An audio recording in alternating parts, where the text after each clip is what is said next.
Good morning friends, Mishra sir mining class में आपका स्वागत है। ओवरमैन के कैंडिडेट और मशीनरी का एग्जाम में बैठने वाले कैंडिडेट जो डीजीएमएस के एग्जाम में बैठने वाले हैं, साथ ही गेट और जो डिफरेंट सब्सिडरी के वैकेंसी निकलने वाली है उसकी एग्जामिनेशन की प्रिपरेशन कर रहे हैं। कोल कंपनी हो या नॉन कोल कंपनी हो, हर माइंस में मशीनरी जो यूज होती है, जितनी मशीनरी यूज होते हैं उनको सभी को एक एक करके स्टडी आपको करना ही है। साथ ही विगत वर्ष के जो क्वेश्चन है उसको भी प्रैक्टिस आपको करनी है। तो चलिए, ओवरमैन के कैंडिडेट, मशीनरी के एग्जामिनेशन में बैठने वाले कैंडिडेट तैयार हो जाइए। मिश्रा सर माइनिंग क्लास की वीडियो को अभी तक अगर आप सब्सक्राइब नहीं किए हैं तो सब्सक्राइब कर लीजिए, लाइक भी कर लीजिए, और नए कैंडिडेट हैं तो आप बेल आइकन दबा लीजिए ताकि कोई भी वीडियो अपलोड होती हो तो उसकी नोटिफिकेशन तुरंत आपके तक पहुंच जाए। और मिश्रा सर माइनिंग क्लास की जो वीडियो की सीरीज है उसको देख करके आप स्टडी करके अपने एग्जामिनेशन की तैयारी को पक्का कर सके, एग्जामिनेशन को पास करके दिखाएं, अपने सर्टिफिकेट गेन करके दिखाएं और जॉब के लिए, प्रमोशन के लिए आप एलिजिबल हो जाए, साथ ही आप जॉब पा करके अपने लाइफ को सिक्योर कर सके। चलिए फ्रेंड्स, यहाँ पर पिछले वीडियो में मैंने 17 नंबर तक का जो फर्स्ट क्लास की जो क्वेश्चंस थे उसको अपलोड कर चुका था, आपने स्टडी कर लिया था। ये ऐसा नहीं कहना फ्रेंड्स की जो है सेकंड क्लास की ये है नहीं है इसलिए इसको स्टडी नहीं करनी है, तो आपको स्टडी इसकी भी बहुत जरूरी है कर लेना। जो विगत वर्ष में आए हुए कोई भी क्वेश्चंस है वो आपके लिए इंपॉर्टेंट है, मशीनरी से रिलेटेड है, तो ऐसा नहीं कि इसकी जो है पूछी नहीं जाएगी। तो पढ़ते हैं फ्रेंड्स, 17 नंबर का क्वेश्चन क्या कहता है। The DC motor which can provide zero speed regulation at full load without any controller is, मतलब समझ लेते हैं फ्रेंड्स क्या कहता है। डीसी मोटर जो कि विच कैन प्रोवाइड, जो प्रोवाइड करती है zero speed regulation at full load, full load पर जीरो स्पीड रेगुलेशन प्रोवाइड करती है किसी कंट्रोलर के बिना, तो वो कौन सी होती है, वो डीसी मोटर कौन सी होते हैं। तो ऑप्शन पढ़ने के पहले यहां आप इसकी नोट और जो कंसेप्ट है उसको पढ़ने का प्रयास कीजिए फ्रेंड्स। क्या कहता है, in the differential compound motor, DC motor यानी कि डिफरेंशियल कंपाउंड मोटर, पहला तो फुल फॉर्म आपने जान लिया कि डीसी का क्या होता है, differential, C for compound, differential compound motor, the series flux opposes the shunt field flux, shunt field flux को अपोज करता है series flux. Number of field line passes through ये cross sectional area, unit cross sectional area is called the field flux. तो यहाँ पर flux की definition मैंने बताया कि फ्लक्स की डेफिनेशन क्या होती है। Number of field line passes through the, number of magnetic line passes through the unit area is called the flux. तो series flux opposes the shunt field flux, shunt field flux को series flux oppose करती है। पहला line आपने याद कर लिया। As load increases, जैसे ही लोड बढ़ती है तो फ्लक्स विल डिक्रीजेज, तो फ्लक्स जो है डिक्रीज होने लगती है। For differential compound motor, differential compound motor के लिए लोड जैसे ही इंक्रीज होती है तो फ्लक्स डिक्रीज होने लगती है। तो यहां पर देयरफॉर फुल लोड पर ही बात किया है, एट फुल लोड पर ही बात किया है बिना कंट्रोलर के लिए।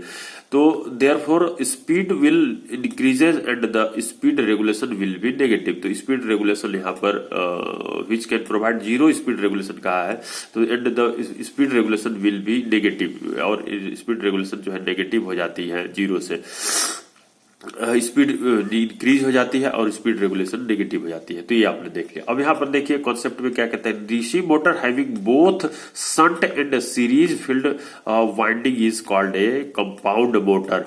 तो यहाँ पर कंपाउंड मोटर हम किसको कहते हैं, जिसको सीरीज और जो शंट फील्ड वाइंडिंग होती है, दोनों अगर वो डीसी मोटर में है तो उसको कंपाउंड मोटर कहा जाता है। और the connection diagram of the compound motor is known as shown below, यहाँ पर दिखाया गया है। द कंपाउंड क्या दिखाया गया है, रियोस्टेंट है जिसको शंट फील्ड कहा जा रहा है, इधर लोड दिया जा रहा है, इधर जो है करंट फ्लो हो रही है लोड वाली, और इधर जो है शॉर्ट वाली करंट फ्लो हो रही है। तो ये रियोस्टेट सीरीज फील्ड में क्या होती है और शंट फील्ड में क्या होती है उसको आपको दिखाया गया है दोनों के साथ।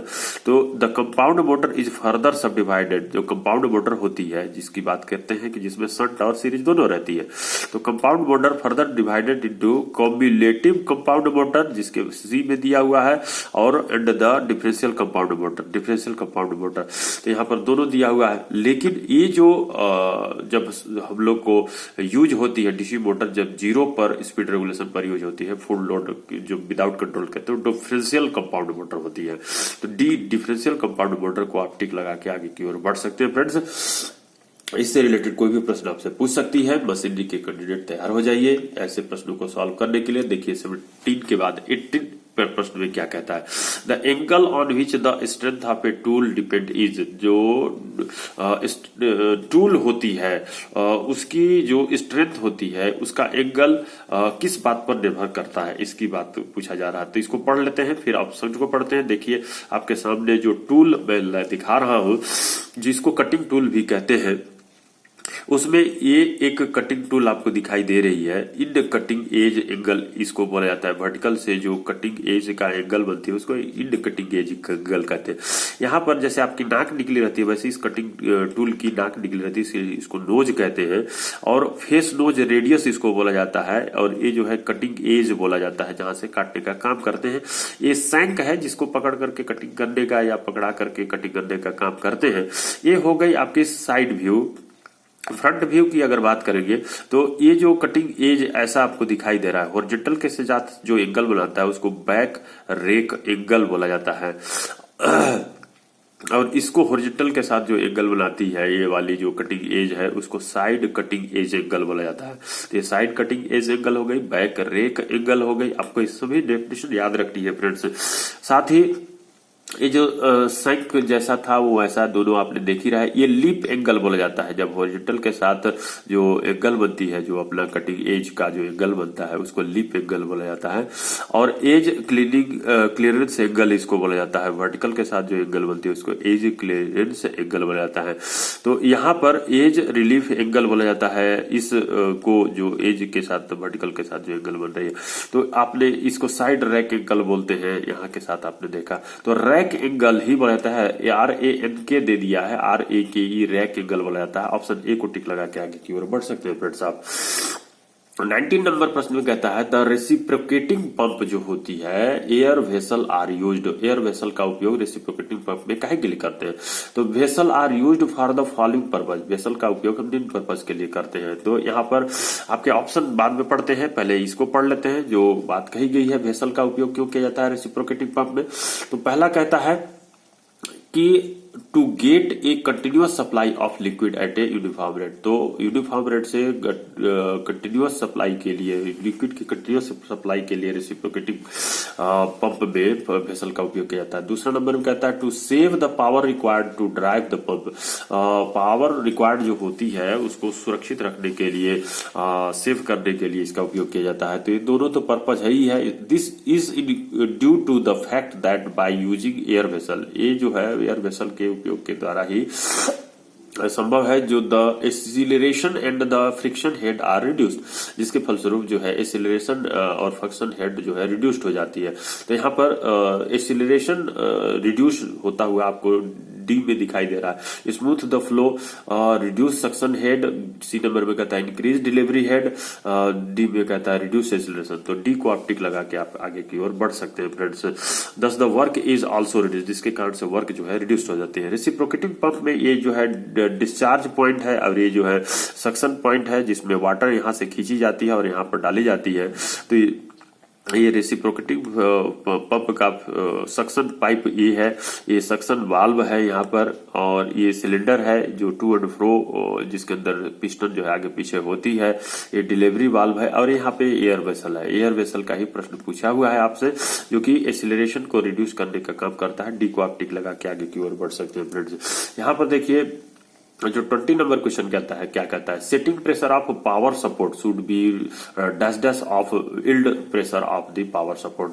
तो जो पावर सपोर्ट फेस के पास लंगवाल माइनिंग मशीनरी में आप लगाते हैं, लंगवाल फेस पर लगाते हैं, वो पावर सपोर्ट जब आप फिट करते हैं, इंस्टॉल करते हैं, तो उसकी जो लोड सेटिंग होती है, जिस लोड पर उसको सेट करते हैं, उसको सेटिंग प्रेशर बोला जाता है।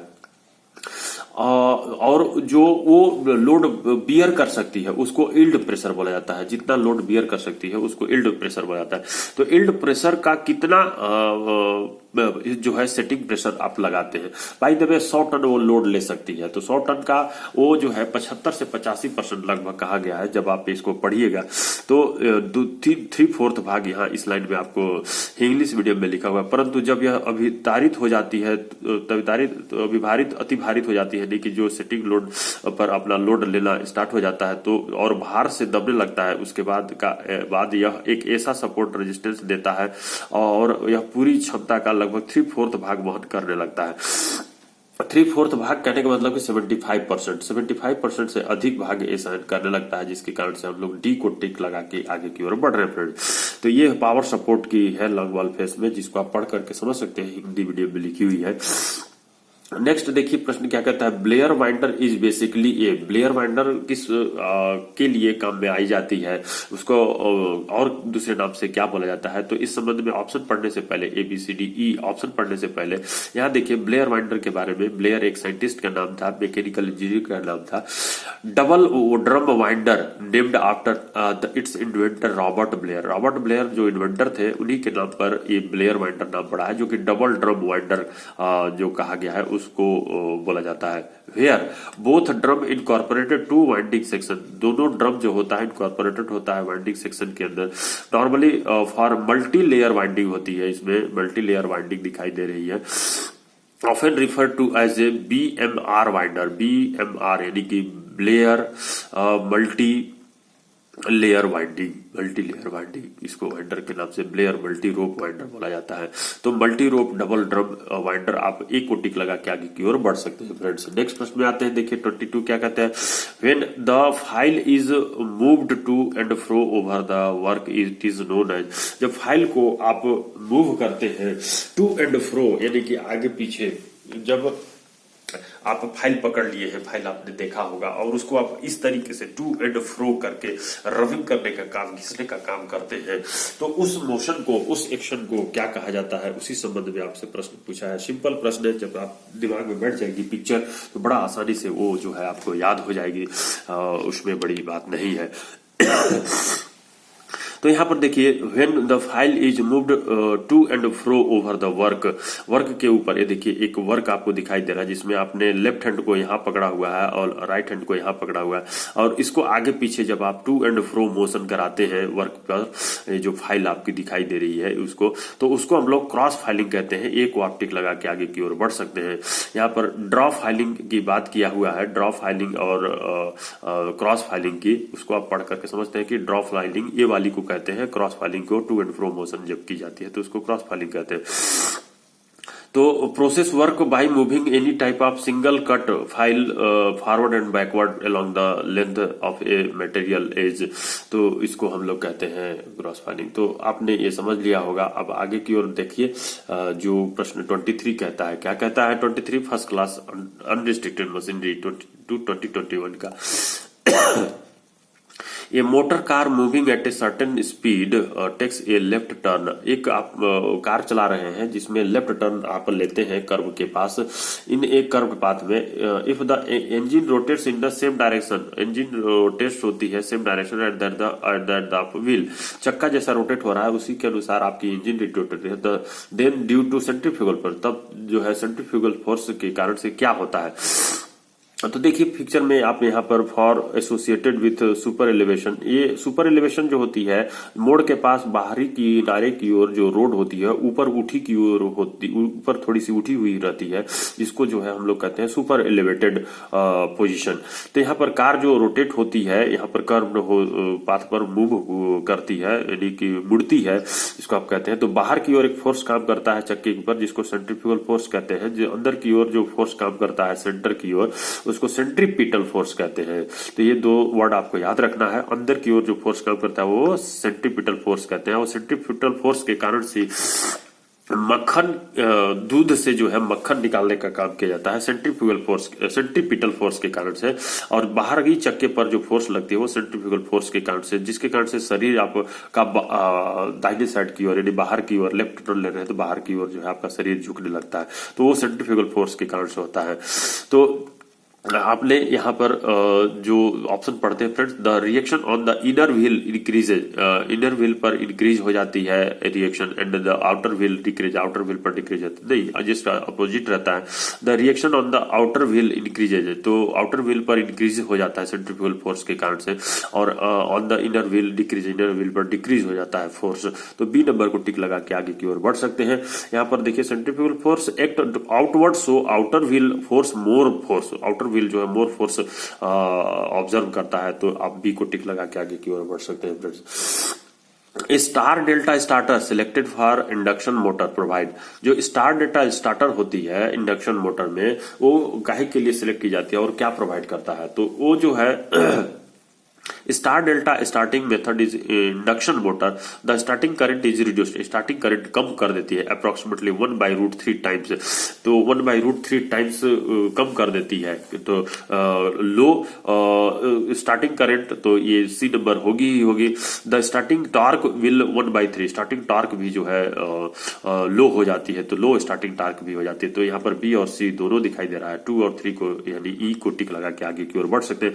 ग्राफ में भी आप देख सकते हैं कि जो करंट स्टार्टिंग पर जो करंट होती है वो लो रहती है, फिर धीरे धीरे इसकी करंट बढ़ती है। उसी तरह से टॉर्क भी जो है स्टार्टिंग के समय कम रहती है, धीरे धीरे फिर जो है बढ़ती है। तो लो दोनों में रहती है स्टार्टिंग टॉर्क और स्टार्टिंग करंट, किसके कारण से, स्टार डेल्टा स्टार्टर के कारण से। 24 नंबर का ई टिक लगा लिया है। नेक्स्ट आगे की ओर बढ़ते हैं।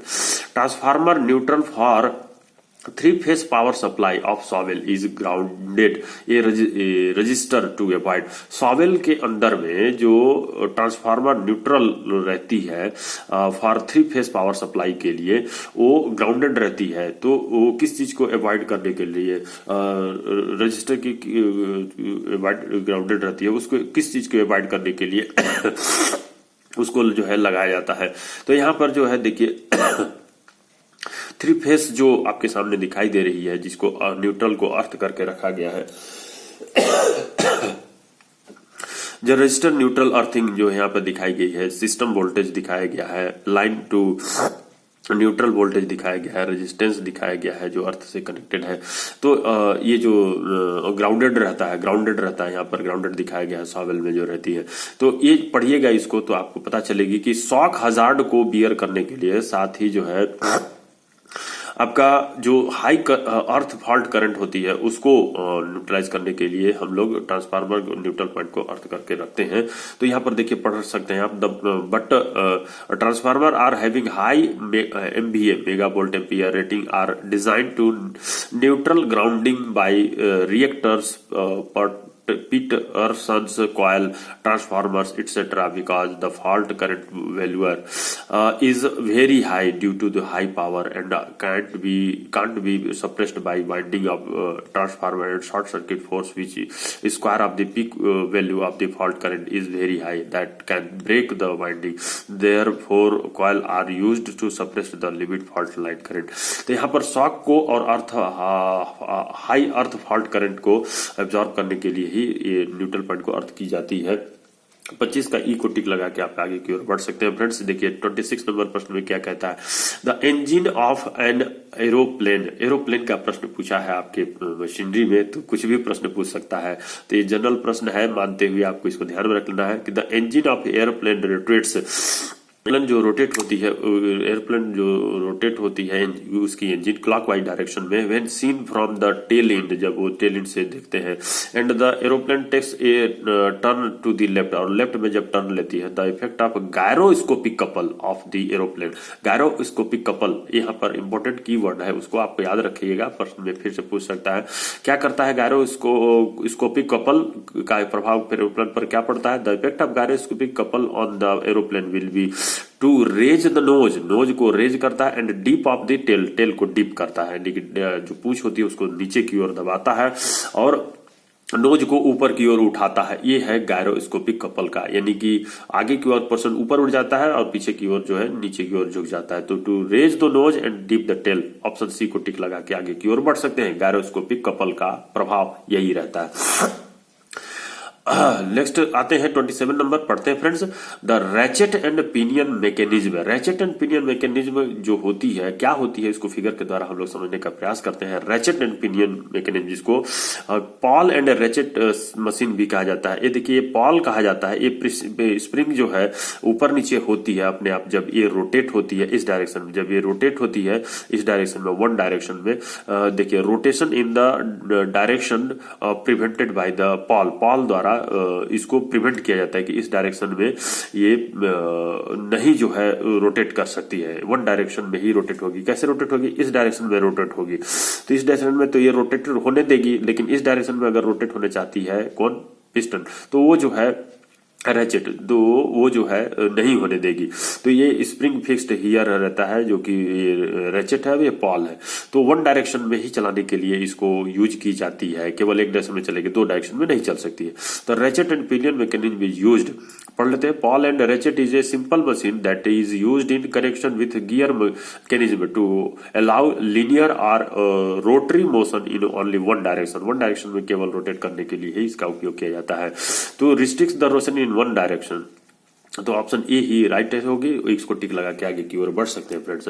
अब देखिए 28 नंबर का क्वेश्चन क्या कहता है। The methane sensor incorporated in the continuous miner cut off the power to the machine when the methane percentage reaches. इस संबंध में रेगुलेशन में बात कही गई कि कंटिन्यूअस माइनर जब कोयला कट करता है या अन्य कोई मशीन जो कट करती है, वो उसके साथ जो इनकॉर्पोरेट होता है, लगा होता है मीथेन सेंसर, वो क्या सेंस करके पावर को कट कर लेता है। तो मीथेन गैस को सेंस करके पावर को कट करता है। कितने परसेंट मीथेन गैस रहने पर पावर को कट करता है? तो रेगुलेशन में दी गई है कि 0.75% से अधिक मीथेन गैस रिटर्न साइड में नहीं होनी चाहिए। 1.25% जनरल बॉडी ऑफ एयर में, जनरल बॉडी ऑफ एयर में 1.25% से अधिक नहीं होनी चाहिए।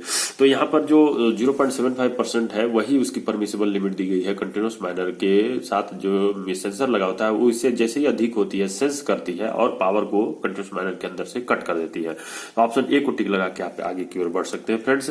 यहाँ पर देखिए 29 नंबर क्या कहता है। The basic shaft is one whose. Basic shaft क्या होती है? Shaft basic system, the size of the shaft is kept constant and the size of the hole is varied. तो an upper deviation of the shaft is 0। तो upper deviation shaft is 0, B number को tick लगा के आगे की ओर बढ़ सकते हैं। आप जो है 30 नंबर का जो क्वेश्चन है उसको पढ़ लेते हैं। A vane pump and gear pump are a type of. Vane pump और गियर पंप किसका प्रकार होता है? देखिए यहाँ पर लिखा हुआ है there are 4 common type of PD pump available. Internal gear, external gear, timed lobe and vane. तो वेन जो है पीडी पंप का होता है, यानी कि पॉजिटिव डिस्प्लेसमेंट पंप का होता है। तो यहाँ पर जो पॉजिटिव डिस्प्लेसमेंट पंप है उसको बी को आप टिक लगा के आगे की ओर बढ़ सकते हैं फ्रेंड्स। यहाँ पर आराम से इसको पढ़ लीजिए दूसरी लाइन को भी कि मोस्ट पॉजिटिव और displacement pump can be adapted to handle a wide range of application. Wide range of application के लिए इसका उपयोग पॉजिटिव डिस्प्लेसमेंट पंप का उपयोग करते हैं। But some types are better suited than other for a given set of circumstances. Given set circumstances. तो आपने 30 नंबर तक के क्वेश्चन को कर लिया friends. Mishra sir mining class की वीडियो को आप जरूर लाइक और सब्सक्राइब कर लीजिए, बेल आइकन दबा लीजिए। धन्यवाद।